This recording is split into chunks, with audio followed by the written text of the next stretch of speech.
Hey everybody, Joel pal Brian Hunt. Welcome to another episode of 60 Seconds of Risk. And today I want to cover a topic that's been probably front and center in a lot of people's minds the past week, and that's the concept of terrorism.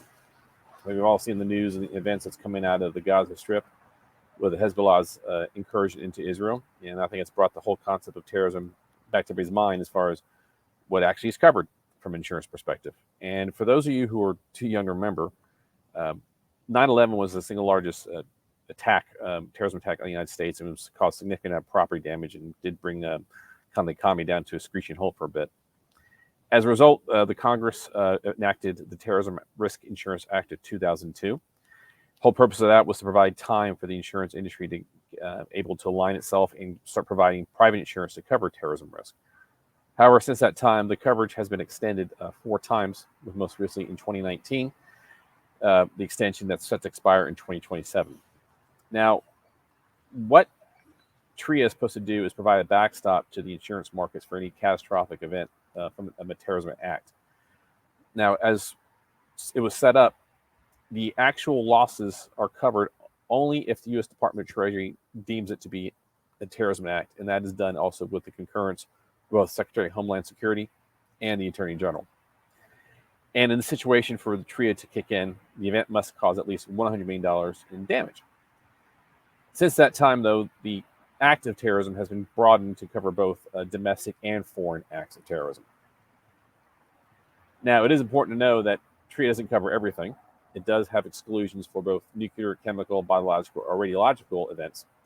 Since these type of events and perils are excluded under your normal GL, workers' comp, auto policies, and so as a result, TRIA doesn't provide coverage where your underlying coverages provide exclusions. In addition, there is no coverage for health or life insurance claims as a result of any sort of terrorism act for TRIA. And also, there's no coverage for your personal lines like your homes if something was to occur. Now, like all things, purchasing insurance is hopefully going to make an informed decision. Think about your operations, where you are, how susceptible you might be to a terrorism act, and specifically, are you working on a project that might be an airport or governmental entity that, as a result, during the course of that construction, if that's what you're doing, might put you a little more susceptible to a terrorism act.